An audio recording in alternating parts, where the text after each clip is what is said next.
An orc was shielding her son from a raging boar until a hunter pulled the trigger. For 2 hours she had balanced on a fallen log, her son pressed against her chest and blood running down her wounded leg, while a pack of wild boars snarled below. Then a single shot echoed through the forest, and everything changed. The forest along the banks of the Carson River still held the cold of the early morning when Skara stepped between the trees, moving as quietly as she could. In her arms, the small body of her son Eric rose and fell with the calm rhythm of sleep. The boy was barely 2 winters old. She had wrapped him in a thick piece of cloth she had sewn in a single night weeks ago, when she had made her decision and walked away from everything she had ever known. They had been running for days. 5 years had passed since the last war between humans and orcs. A fragile truce had been declared, and while a few towns had begun testing what a cautious coexistence might look like, suspicion still hung between the two peoples like smoke that would not clear. A human who helped an orc was questioned. An orc who trusted a human was called a fool. Skara knew all of this. But going back to her clan was worse. She had been promised in marriage to a warlord twice her age. The match had nothing to do with love. It was about power, alliances, control. The elders had arranged it in a single afternoon, the way one trades cattle or settles a debt. Skara had sat through the ceremony with her hands still and her expression closed.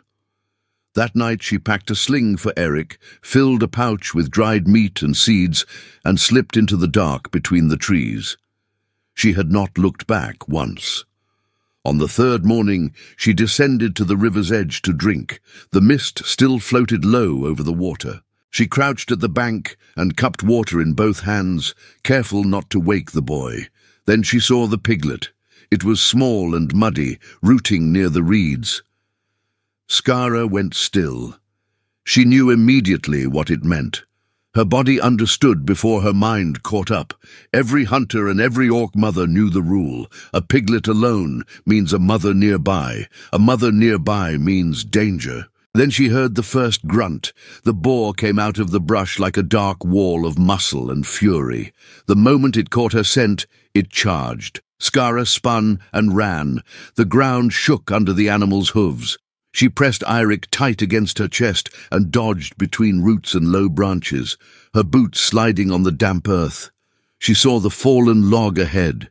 It had collapsed between 2 old trees, lifted about a meter off the ground by the tangle of roots beneath it. It was her only option. She jumped. In the instant she was pulling herself up, the boar reached her. Its tusk caught the back of her left leg and tore through the skin. She screamed, but she made it up. She dragged herself onto the log and pulled Eric to safety beside her. The boy woke and began to cry softly, too tired and confused for a full scream. Skara held him against her and looked down. Blood was already running along the bark. The boar circled below. The smell of blood brought others. By the time the sun had risen fully, 11 boars roamed beneath the log. Skara looked at her son's small face and felt something harden inside her chest. Not courage exactly, but something older and quieter than courage. She would not let go, not yet. She'd been up there for 2 hours. Her arms shook from holding Eirik. The wound on her leg had slowed its bleeding, but the pain had spread upward into her hip. Every time she shifted her weight, the log gave a soft creak that sent her stomach dropping. The boars below were patient in the way that hungry animals always are, not urgent, just waiting. Then a sound cut through the grunts and the rustle of hooves in the dirt. A footstep, human, steady. Through the trees on the far side of the clearing, a man appeared. He was tall but not broad, carrying a long hunting rifle over one shoulder and a canvas sack over the other. His hat was battered and dark with old sweat stains. He walked with the slow attention of someone following a trail, eyes on the ground, until he heard the boars. He stopped. He looked up. He saw the log. He saw the boars. Then he saw her. For a moment neither of them moved. Skara stared down at him with eyes that had learned long ago not to expect anything good from a human's face. He stared up at her, and she could not read him at all. The forest held its breath.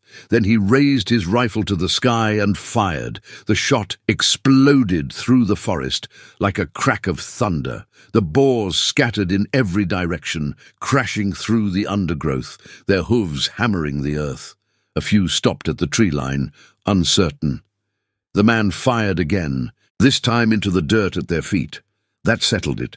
They disappeared into the dark between the trees. The forest went quiet. Skara's voice came out before she could stop it. "Please, help my son first." The man lowered his rifle.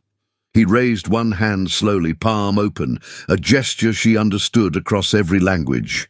Easy. No threat. "Can you climb down?" he asked. "Yes," she said, though she was not sure it was true. She lowered Eric first, holding the boy by his wrapped cloth until the man reached up and took him carefully with both hands.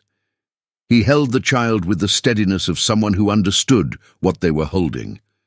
He placed Eric gently against a root, checked that the boy was breathing, then turned back to her. Then he reached up for Skara. She climbed down on her own until her good leg found the ground, then let him catch her when the wounded leg gave out.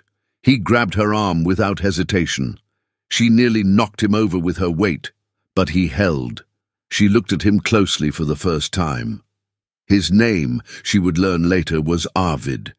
He was a hunter who worked alone, selling pelts and salted meat to the town at the edge of the valley.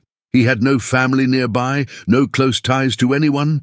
He was the kind of man who moved through the world without taking up much space in it, or so it seemed.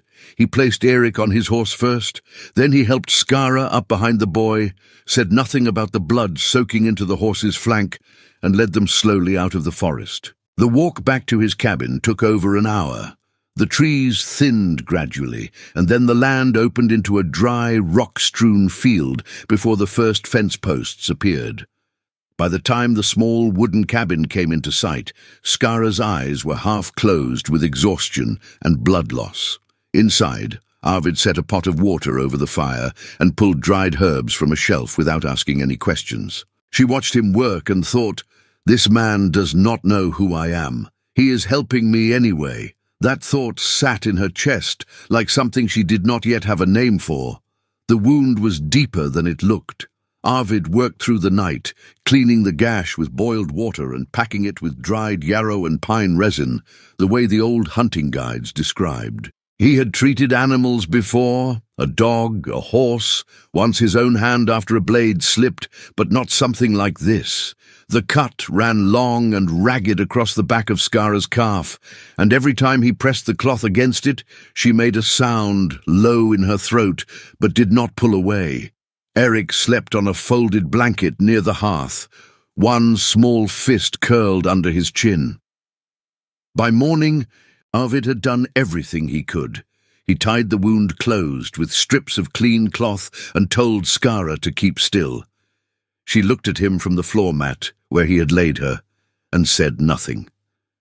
There was something careful in her silence, not gratitude yet, but the beginning of the decision to trust. The fever started on the second day. It came in waves. First a chill that made her teeth click together, then a heat that soaked through the blanket. Arvid kept the fire low and gave her water whenever she was awake enough to drink. He mashed corn porridge soft enough that Eric could eat it from a spoon, and the boy sat beside his mother watching her with large dark eyes that did not understand what was happening, but knew it was serious. On the third night, Skara started to talk in her sleep. "I won't go back," she muttered. "I won't marry him." Arvid was across the room, sharpening a blade by the fire's light. He kept working. "They have no right. The elders decided without me." He said nothing. "I'm the princess. They can't make me." His hand stopped. He set the blade down quietly and looked at her. She was deep in fever, eyes half open and unseeing, saying things she would never say awake. The firelight moved across her face. He sat with what he had just heard for a long time, not calculating what to do with it, but simply carrying it in the silence of the room. By the fifth day, the fever had broken. Skara woke fully and looked around the room, taking stock of where she was and who was there. When her eyes landed on Arvid, they were sharp and guarded again, the eyes she wore in the world. "You heard," she said. It was not a question. "Some of it," he said. A silence settled between them, heavy with everything that had been said in the dark. "Are you going to use it?" she asked. "Against you?" He shook his head. "No." She studied him for a moment, the way she might study a trail for signs of something hidden. Then she looked away. But someone else had heard. A woman from the nearest farmstead had passed by on the second night and seen the light in the window. She heard the sound of an orc child through the thin walls, saw the green shape of a woman through the gap in the curtain. She meant no harm. She simply mentioned it to her husband, who told the miller, who told a trader passing through, and the trader had contacts who travelled far. 14 days after the attack in the forest, the sound of heavy boots stopped outside Arvid's door. 3 knocks, hard, deliberate. Arvid opened the door.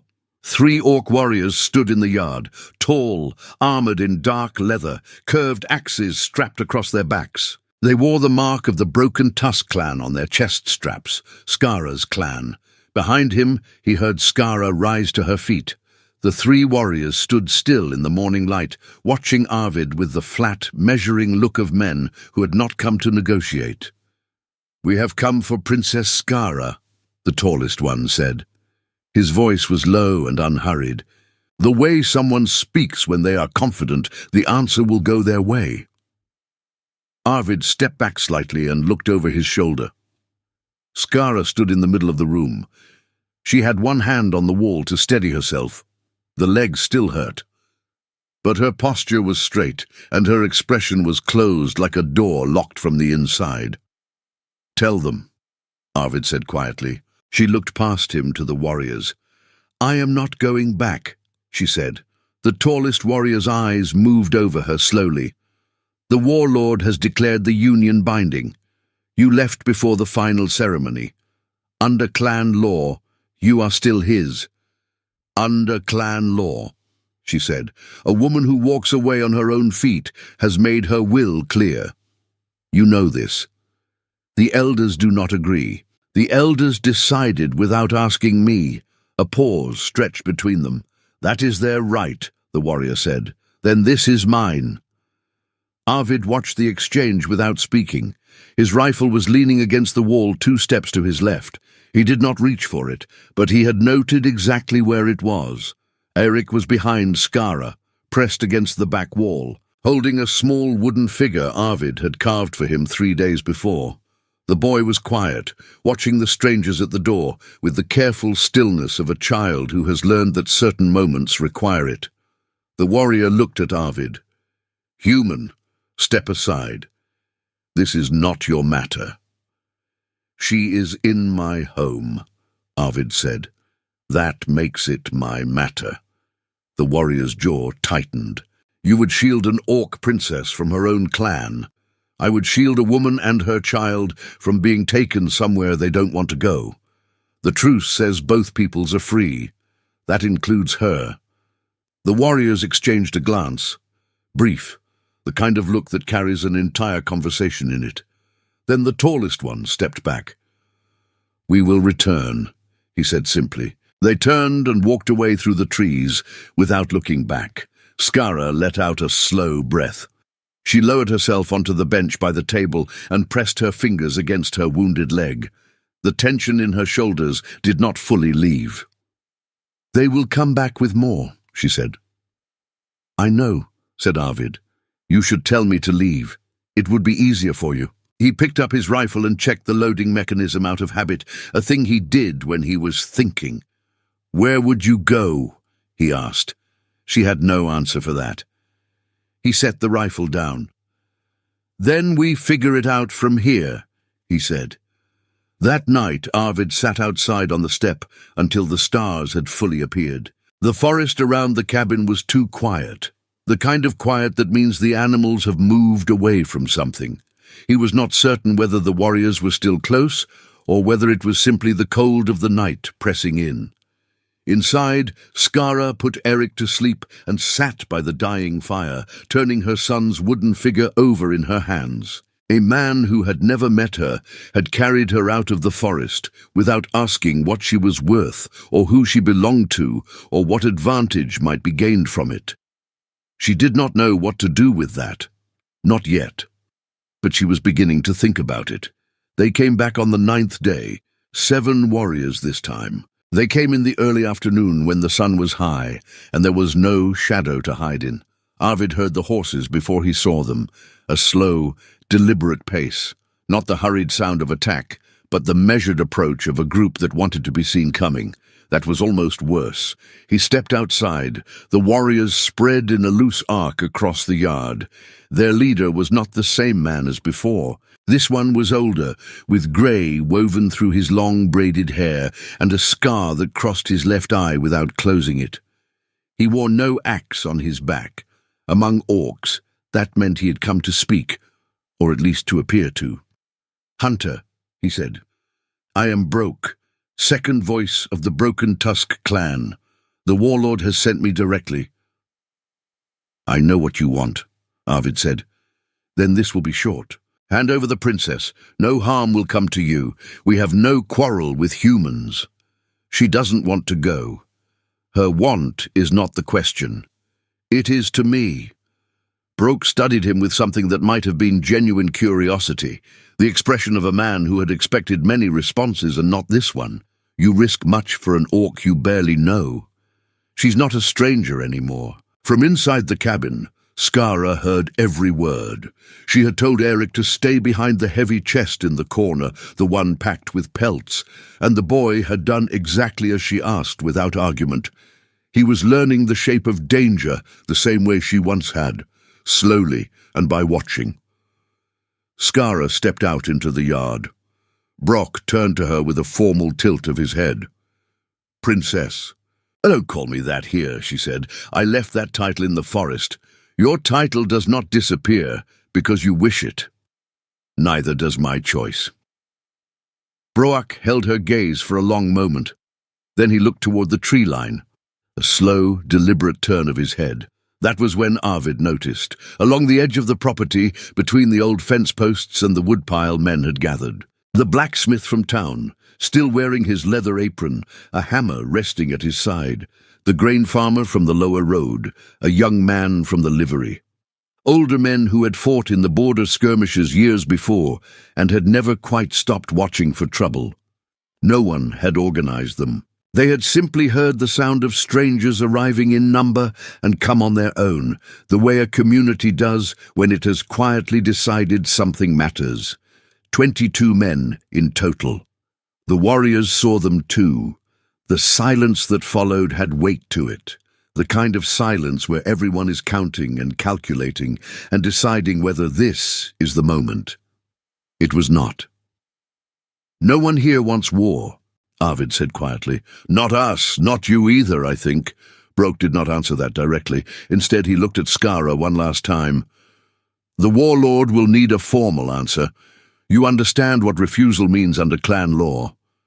"I understand," Skara said.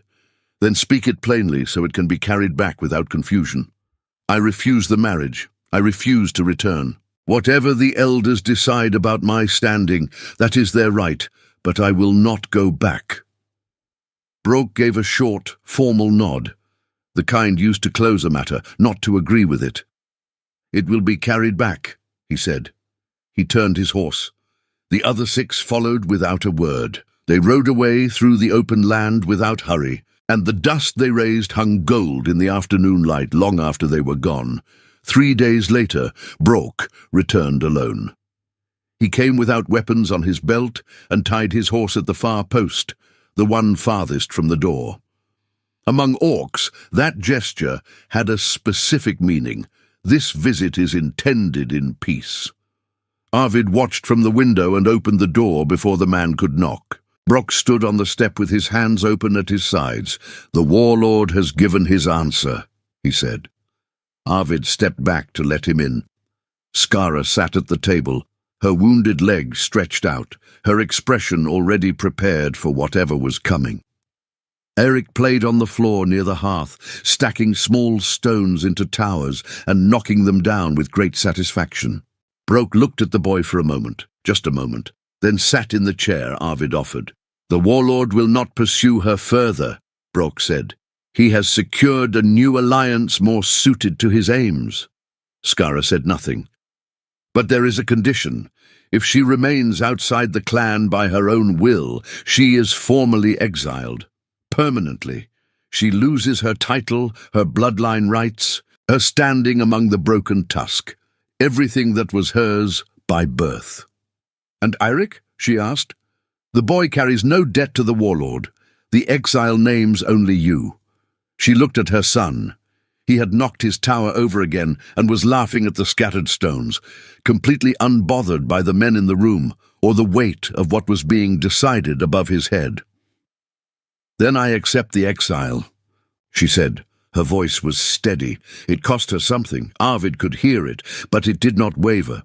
Brok nodded once. "I will carry it back. The matter is closed for the clan." He stood to go. At the door he paused with one hand against the frame. "There is one more thing," he said, his voice dropping slightly. "Not clan business. My own." Arvid and Skara both waited. "When you ran," Brok said, looking at her, "you took nothing from the clan stores, asked no one for help, made no deals. You simply walked into the dark with your child and disappeared." He paused. "That is not a small thing." He pressed his hand briefly against the doorframe. Not quite a bow, not quite a farewell, but something between the two that carried respect in it. Then he walked back to his horse and rode north without looking back. The fire popped and settled. Eirik looked up at his mother. "Mama?" "It's fine," she said. "Keep playing." She turned from the door and stood still for a moment with her eyes closed, not crying, just breathing through something that needed to be breathed through. Arvid poured water into 2 cups and set one near her without a word. After a moment she opened her eyes and took it. "I have no name now," she said. "Not really. Princess Skara of the Broken Tusk is gone." "You still have a name," Arvid said. "Skara," she said quietly, as if testing the weight of it alone. "Just Skara. That's enough of a name." She looked at him sideways with an expression that was almost something warmer. "You are a very strange man, Arvid. People have mentioned that." Outside, evening was coming in from the east. The first stars appeared above the tree line. Somewhere in the forest a night bird called once and went quiet, and in the small wooden cabin at the edge of the valley, 3 people sat near a fire that burned steadily and without drama, the way a good fire does when nothing is chasing you anymore. A month passed, then 2. Life in the cabin found its own shape, not by being arranged, but by settling naturally into the available space, the way water finds its level without being asked. Skara took over the morning fire without discussion. She was awake before Arvid most days, had water boiling, and a simple porridge ready by the time he came out with his boots in hand. She learned quickly which herbs grew along the creek behind the property. The yarrow, the dried bark from the bitter tree that helped with headaches, the flat grey stones that held heat long and could keep a pot warm after the fire had died down. Arvid patched the roof where it had been leaking since the previous autumn. He built a second sleeping area in the back corner of the cabin, framed with timber and separated by a hanging cloth, without making a ceremony of it.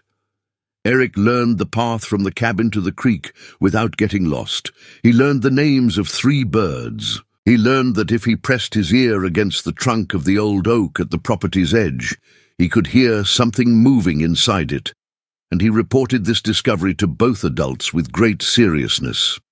Arvid listened carefully and said that was a good thing to know. One afternoon, a woman from the town came walking up the track. She was the miller's wife, broad, practical, carrying a basket covered with cloth. She stopped when she saw Skara in the yard. A pause passed between them, the kind that happens when 2 people are each deciding how to begin. "I brought bread," the woman said, "from the morning's baking. My husband said the hunter never eats right out here." "He doesn't," Skara agreed. I'm Marit. Skara. Marit looked at her steadily, at the green skin, the pointed ears, the quiet strength in the way she stood, and then held out the basket without further comment. "The boy likes raisins?" she asked. "He's never had them. Then he'll love them." That was the beginning of a small and careful friendship that grew without being hurried.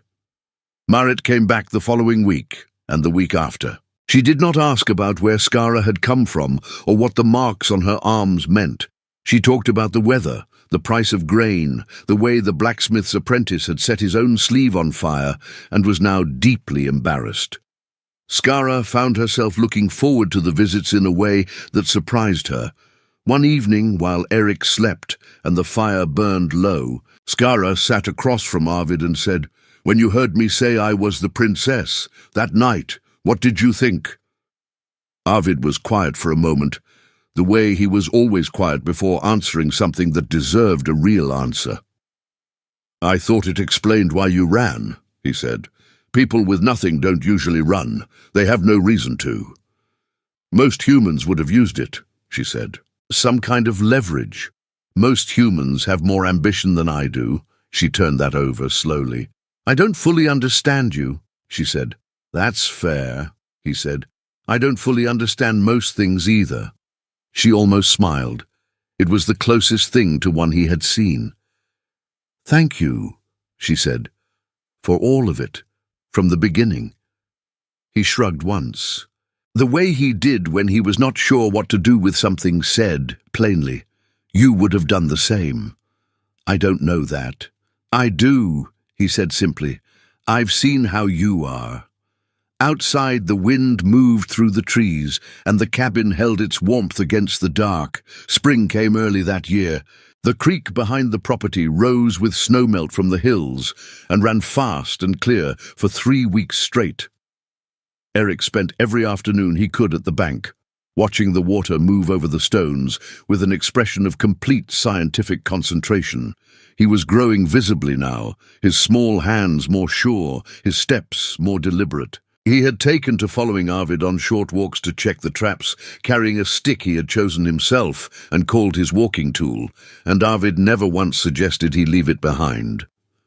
One morning, a rider arrived from the South Road at a pace that meant news.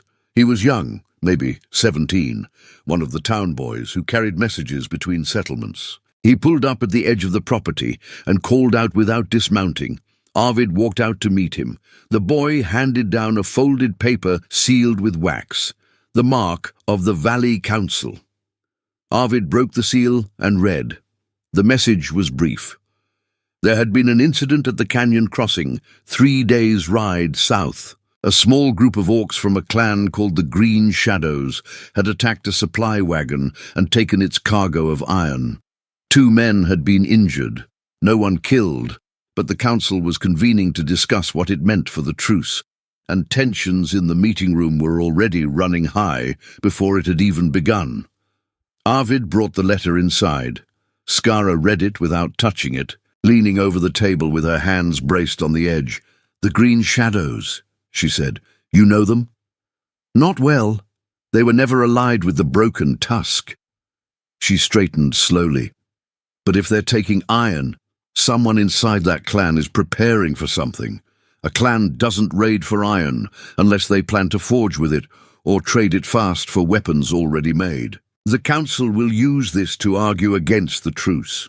Some of them have wanted to since it was signed," she said. "This gives them language for it." They sat with that weight for a moment. Then Skara said, "I could write to Brock." Arvid looked at her.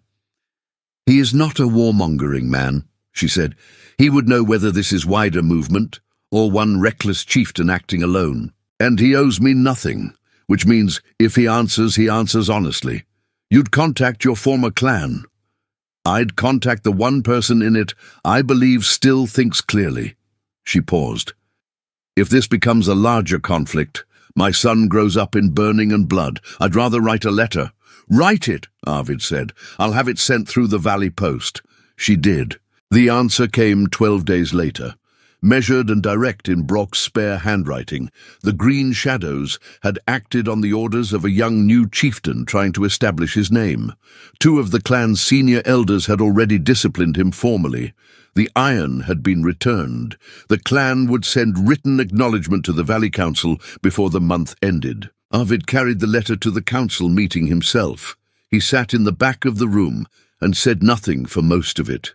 The arguments were loud and familiar, the kind that people make when they have already decided what they want and are only looking for the right words to justify it.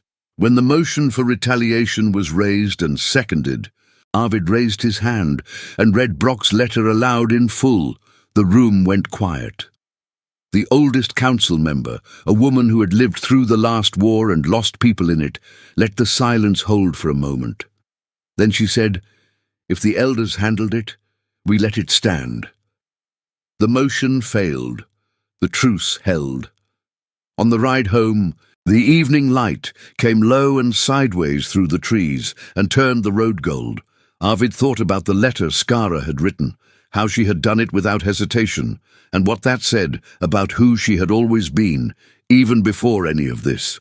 When he got back, she was sitting on the step, waiting. "Well," she said, "the truce stands."